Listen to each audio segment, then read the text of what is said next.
Hi, so today we are going to look at what is a self-financing portfolio, how is it built, and why is it built. First, why? The biggest challenge that we face in investment science or financial economics is how do you price financial assets such as securities, bonds, and financial derivatives. As it turns out, pricing these assets is very complex and requires a lot of modeling techniques. In addition to that, there is no party, seller or buyer, who wants to take a position that will guarantee a loss, or even more prevalently, there is no party who gains, so there should not be an opportunity to gain riskless gain, that is arbitrage. One of the ways to price financial assets is to use the law of one price. Here, two portfolios are going to be compared. One portfolio is going to be the contingent claim, that is the portfolio in question, and the other, it is going to be a replicating portfolio. So the replicating portfolio is going to replicate the payout of the contingent claim. And by the law of one price, if they are going to have the same payout, then they should have the same price. That is known as the law of one price.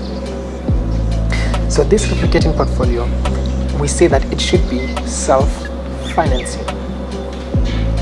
So, what is a self-financing portfolio? A self-financing portfolio is a portfolio that can be maintained without additional investment or withdrawal once it is established. That is, once it is established, you cannot take or add anything from it. Suppose that you have a portfolio, pi, which consists of a number of bonds and delta number of shares. If you want to get more shares, then you would need to sell your bonds. And if you want to get more bonds, then you would need to sell your shares.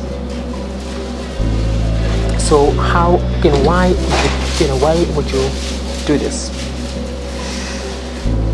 At inception, you are going to buy an underlying share and buy an underlying gain and buy a riskless bond.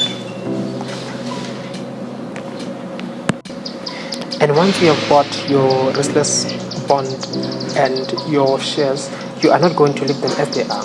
You are going to readjust them. So this is known as a dynamic portfolio. So you would need to readjust them regularly so that they would balance and match the payout of the contingent claim.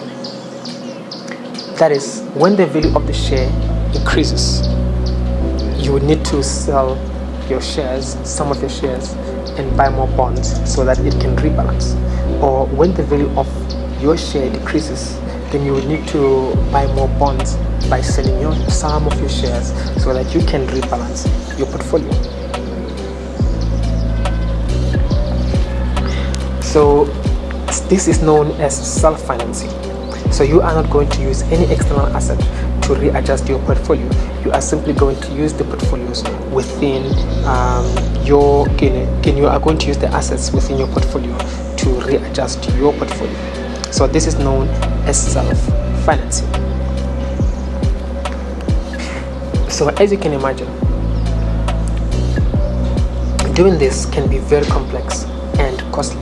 It will cost you with time, it will cost you with computation. There's also a cost when you are going to transact as you are trying to rebalance your portfolio.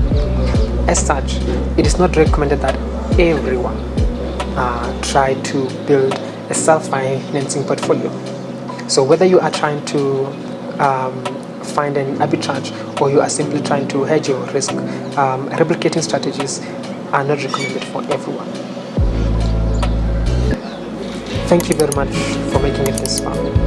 So remember that we offer private tutoring services as well as class sessions throughout the year. So if you want to join any of our class, you can go to the website below.